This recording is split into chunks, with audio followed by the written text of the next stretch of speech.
G'day, everybody. My name is Elliot Waters, and you're listening to the Dysregulated podcast. As always, thank you for tuning in. All right, today's episode, this is going to be special. All right, so first off, I'm on location. You might be able to hear a bit of noise in the background from where I'm recording. That's because I'm at the beach. So I'm at Bar Beach here in Newcastle. For those that know the area, I'm actually just around the corner on the rocks.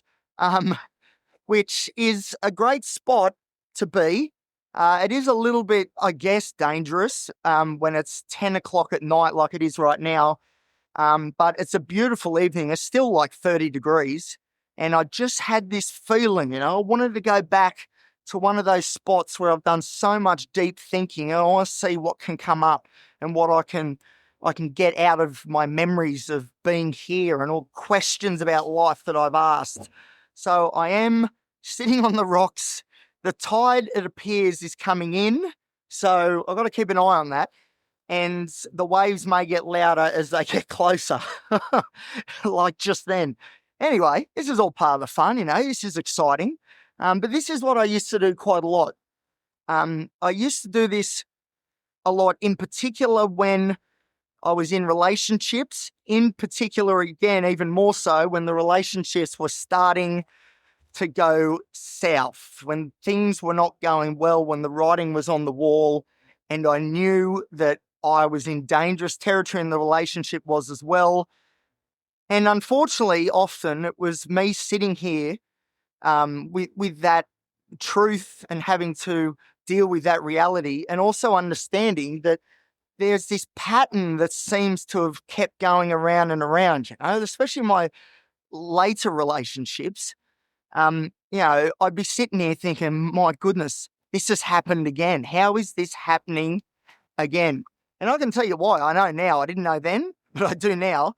And it's called a little something called borderline personality disorder, BPD. All right, BPD. And it all makes sense now, but this is the thing, see, I've never really been in a relationship since I've had the insight and the awareness of what's going on, except for maybe the last relationship. I did identify that the pattern was starting to fire up again, and unfortunately I couldn't do anything to stop it. But a lot of the times it'd be late at night, often it'd be after I finished work at the Cambridge Hotel, nightclub. So I used to finish at like 3 a.m. or something, and the world was asleep as far as I was concerned. So that meant that I could relax, and I'd go to the beach. There'd be no one here, and I'd have some pretty deep thoughts, and I'd be asking questions, looking up to the heavens and saying, and literally I would saying, "What the hell is going on? Please help me, please." So yeah, the memories here, well, I guess they're bittersweet. I don't know. I guess they're not necessarily happy memories, but I do look back and think, man, like that's as much as it was painful and it hurt so much. That was real life. That was living, not on the positive side of things, but I look back and think, yeah, that right there is lived experience. Going to the beach on your own and just thinking about how to save another relationship with another amazing person who does not deserve to be dragged down into the pits of BPD hell, but unfortunately that's what has happened every time. And especially later on when I knew that this pattern was a thing. It's like, as I said, this is happening again. It was just desperation. Often I'd be sitting there just desperate to come up with some sort of plan, some sort of way to get out of this headspace and get into a healthy headspace and save the relationship. Now, unfortunately, well, if you're not aware, I am single, and it doesn't look like that's going to be changing anytime soon, which is unfortunate because, like I've got insights now into my, I don't want to say condition, but, this pattern, this borderline personality issue, I've got a lot of insight in it now. I've done a lot of work to nullify its effects. There's still moments, don't get me wrong, BPD is a pervasive disorder and there's many facets to it. And, I've just got to deal with it as best as I can. But, the truth of the matter is that I am able to deal with it a lot better. And, I sit here right now and I've done all this therapy. I've tried all the medications and some are working, although not really, but, a little bit. And I'm in a much better position now if I was to enter a relationship. And unfortunately, ever since I've done the work, I have been nowhere near getting in a relationship again. So I don't know. I don't know what that means. I'm just sort of rolling with it. That's okay. But yeah, it is a bit, well, it's more than frustrating, but it is frustrating. I didn't do all the work in therapy, for example, to get in a relationship again. Like I wasn't doing it thinking of a future relationship because I don't have that sort of confidence, I don't necessarily believe that life is going to just bestow that upon me. So that wasn't my motivation in therapy. But at the same time, I do think, I certainly do now, but even back then when this was all being sort of pulled apart and I was figuring out what the hell was going on and how to try and, come up with some actions to be able to, as I said, nullify the most severe parts of the disorder. I, I did sort of have the back in my mind, in the back of my mind that, if the opportunity was to come up again, I think, I'm confident that things would be different this time. That's what I used to think. And that's because the therapy and stuff was working. But unfortunately, I'm sitting here on my own. There's no one next to me. As far as I can tell, it is very dark. I don't know if people are listening.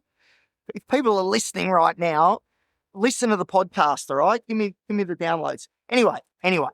So yes, so a lot of the times I would be here thinking about how on earth can I save this relationship, and that's the thing. I'd be sitting here with a lot of guilt, lots of guilt because every girlfriend, partner that I've had, and there's been a couple of tries, but if any of yous are listening, like yous are all great people, and the last thing I ever wanted was there to be any negativity at all in your life, as far as I could control it, but certainly not from me.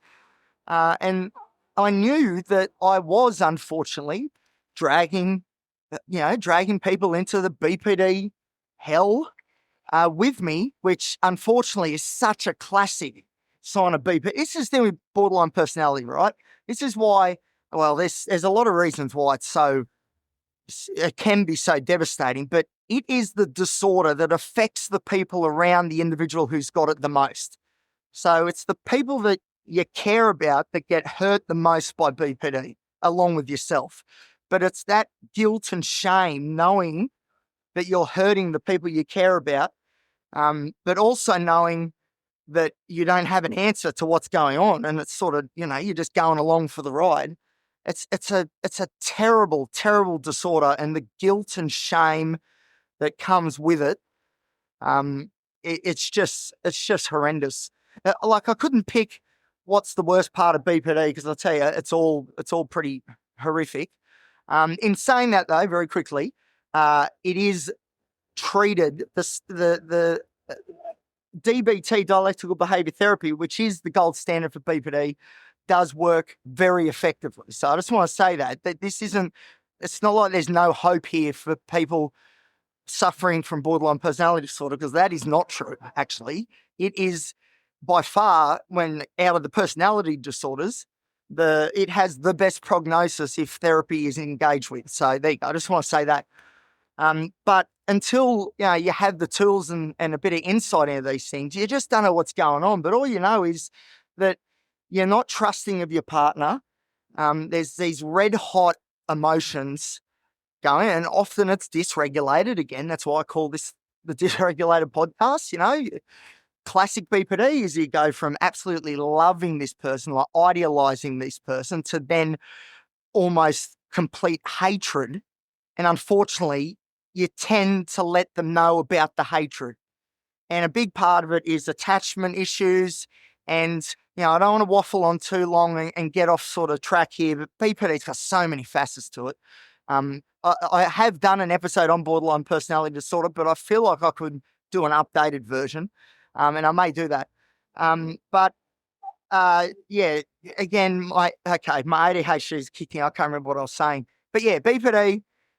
It's very difficult for the people around the individual who's got it, and unfortunately, a hallmark of the disorder is stormy relationships. So, like I said, going from absolutely idealizing somebody to then almost overnight a flick of the switch, and then just all this negative emotion and distrust.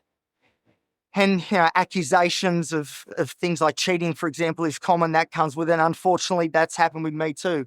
So I thought that each of my girlfriends would cheat on me if they hadn't already. And the reasons for that was because I am faulty and not worthy of this love.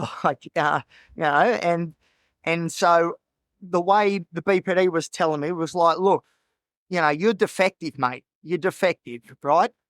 She ain't want to be with you. You're too weird. You're not good looking enough. You're not, I don't know, manly enough, for example, like all these things, everything, all of the insecurities are just amplified by this disorder. And then you start to believe that, okay, this is what's going to happen. And the big one, and this is what used to frustrate me the most, I'd be sitting here thinking how, they're going to leave me because of all the things I just mentioned. If they don't cheat on me, they're just going to leave anyway. They're going to flick this switch, and I'll get back to flicking the switch because that's important. They're going to flick this switch and they're going to be gone and they're out. And the thing is, with BPD, there's this phenomena of self-fulfilling prophecies, So what happens is, unfortunately, our partner does leave because the relationship breaks down. And that is because of all these distrust and all these accusations and all these tests that you put the person through and just all the rest of what comes with complex mental illness. There's so much stress on the relationships that, look, like I don't begrudge any of my ex-girlfriends from, when we're broken up and stuff. I get it 100%, like in a lot of ways, I support their decision. But the thing is, though, this is where BPD gets in. It gets its talons in and it just rips and tears because the BPD says when the relationship breaks down, it says, look, I told you right from the start, Elliot, I bloody told you they were going to leave, all right? Because you're not this, you're not that, and you're this, and this, and no one wants that.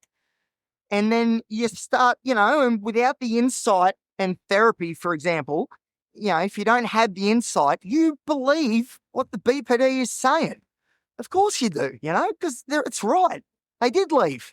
It's 100% bang on. Like, I can't fault the logic here, although I can, because, of course, the reason that they left is because the relationship broke down. It's not so much that they just took off, it's the relationship broke down. And that was because of unfortunately, the manifestations of borderline personality disorder in my case, and the other, mental health disorders that I have as well. Don't get me wrong, they played their part too. OCD, big part, OCD and BPD love to team up. I've done an episode on that. If you want to go back, what do I call it? The BPD, OCD and depression model, I think it was. Groundbreaking stuff. Seriously, it's a good episode. But in all seriousness though, like, it's the manifestation of the disorder which causes the relationship breakdown. And it is BPD's fault if we're going to continue with this. I like to personify, I guess, these mental health disorders. It's a way for me to, I guess, be able to understand and have a handle on what these disorders do if I sort of make them more personable. And this BPD is the cause of these relationship breakdowns. That's the bit that it forgets to say, that fails to tell you. But that's the bit that can only really be uncovered in, say, therapy or, whatever way. It could be, silent retreats and meditations. It could be whatever, Some people will come to the realization on their own. I basically did from sitting here right where I am right now and listening to sad music and looking up at the gods going, what the hell's going on? And I sort of figured it out. But then it was therapy that solidified my belief in what I was thinking, which was important. So but that's the thing. It's the borderline personality disorders, these mental health disorders that cause the breakdown. It's not, looking back now, I'd like to think, and I do believe this mostly, that, I don't blame myself for what happened, because even at its worst points, when I'm throwing all these accusations at my trusting and faithful girlfriends, and they're just saying, what is this guy on about? Like, I've never shown any signs of doing anything like that. And they never did, and they never would, because they're all amazing. That's why I was with them, or else I wouldn't have been with them. Very high standards. Can you believe it? But I forgot what I was saying again. Come on, Elliot. Come on, ADHD brain. Come on, we can do this. Yes. I don't completely blame myself for this, because, like I said, the last thing I wanted was for that outcome. It's the last thing I wanted. And I did everything in my power that I was able to at that time, in those moments. And unfortunately, there wasn't much I could do, because I did not have a grapple or a grasp on this at all. Like until the last relationship, I didn't even know what BPD was, you know what I mean? Like, that's what we're dealing with here. It's very hard, you see, to be able to combat something when you don't even know it exists, like that makes sense. And it's true with mental health and mental illnesses, that's why knowledge is so important.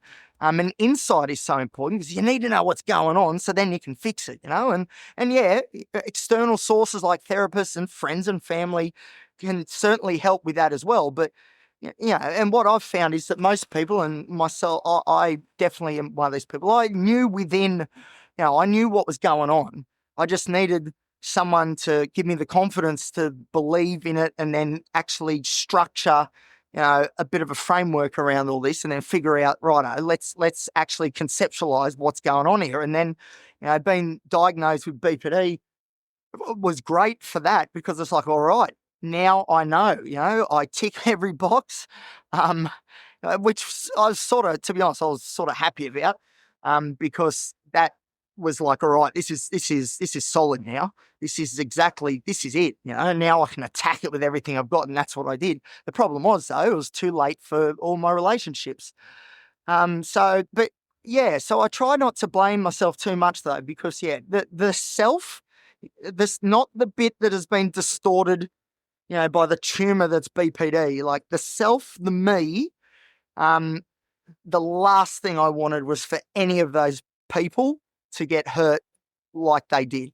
And it's still, I carry a lot of shame and guilt over what happened. And although I do believe, the borderline personality, unfortunately, was pulling the strings, not me so much, but, at the same time, it was, a lot of the things I said, it was coming from my mouth, it was my voice.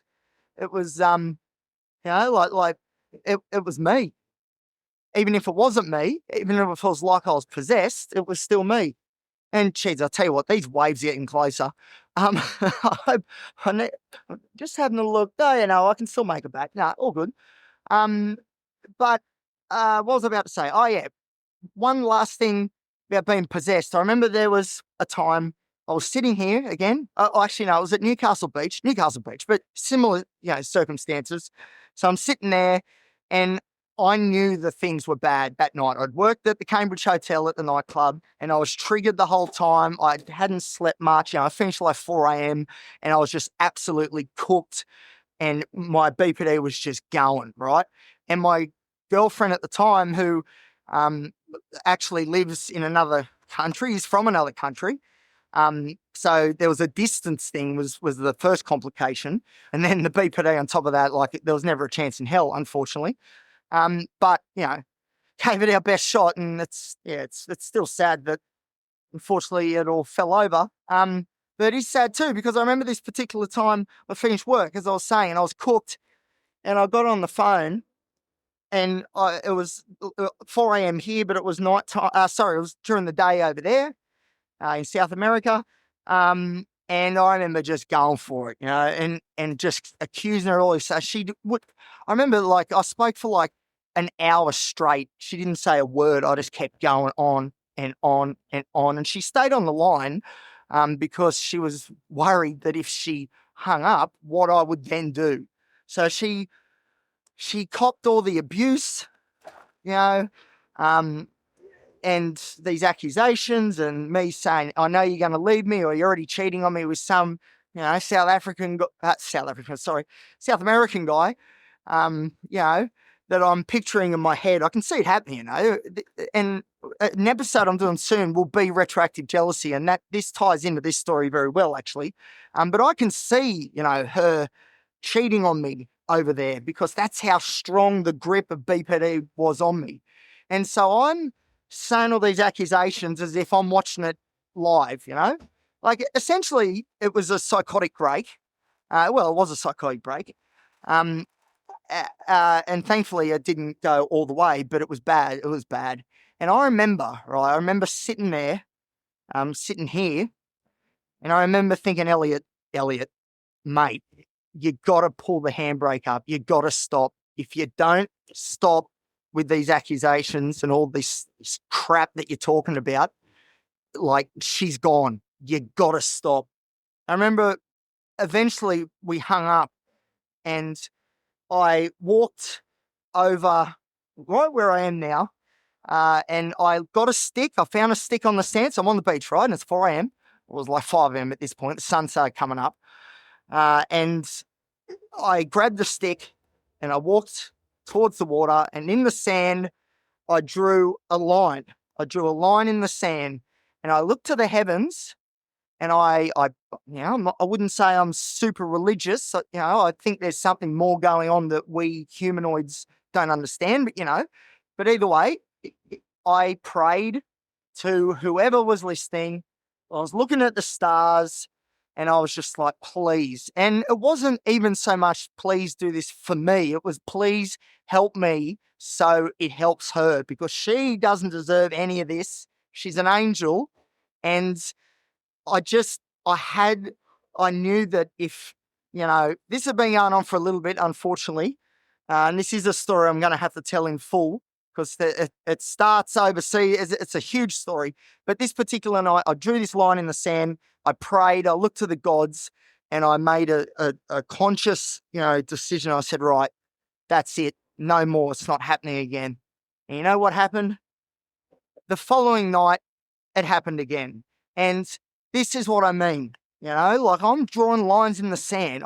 I'm praying to, whoever. I'm saying to the world, the universe, I will do anything. Please stop me from hurting her like this. And it didn't matter. Next night happened again. And I think it was like a week later, we broke up, which then ended up with me going to hospital, to the Mater, for, I think it was the first time. It was the first time. Like I said, there's a big story there. That's all I'll say about that. But the last thing I want to say about that story, because I said how I felt possessed in a way by this BPD, and that's what I've been told, actually, that's what it sounds like. I remember this particular girlfriend said very clearly, she said that night, especially the one that I was talking about just before, she said it didn't sound like Elliot. I don't know who that was, but it sounded like a monster, and it was scary, and I never want to hear that again. And she was serious, she's like, your tone changed. Everything, like, it was different. Everything changed, like your voice. It wasn't you. And, that sounds scary, and trust me, it is scary, especially when you sort of come to, later on with therapy and see things a bit clearly. It's like, holy dooly, what's going on there? But, what can I say? This is the reality of mental illness, unfortunately. It corrupts the individual, and it makes the individual believe things and do things with that belief that is not, in reality. But, that's the thing. That's why they're mental illnesses. That's why this stuff, people die from this stuff, because it's as serious as it gets. And I don't know.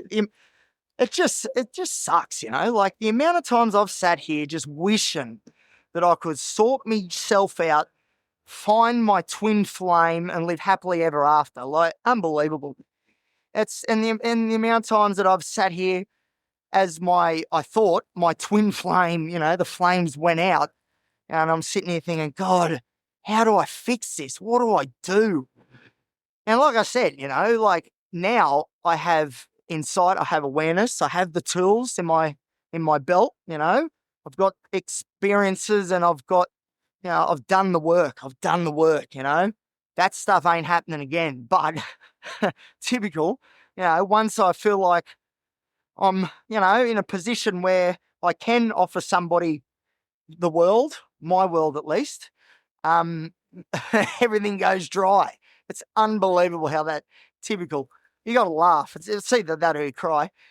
but and don't get me wrong. Like I'm in a relationship. I don't know how often I've sort of spoken about this on the show. I'll be speaking about it more though, because this is the real crux of the matter. This is Elliot Waters right here. This relationship stuff. This is just the beginning. But I've been in a relationship for a couple of years now, and there doesn't appear to be much, on the horizon. And I'm sort of getting okay with it, but it is sad, I do grieve certainly for the self that loved these people with everything I had, and I've got lots of love to give, I do. That's one thing about BPD as well, emotions run hot, but both ways.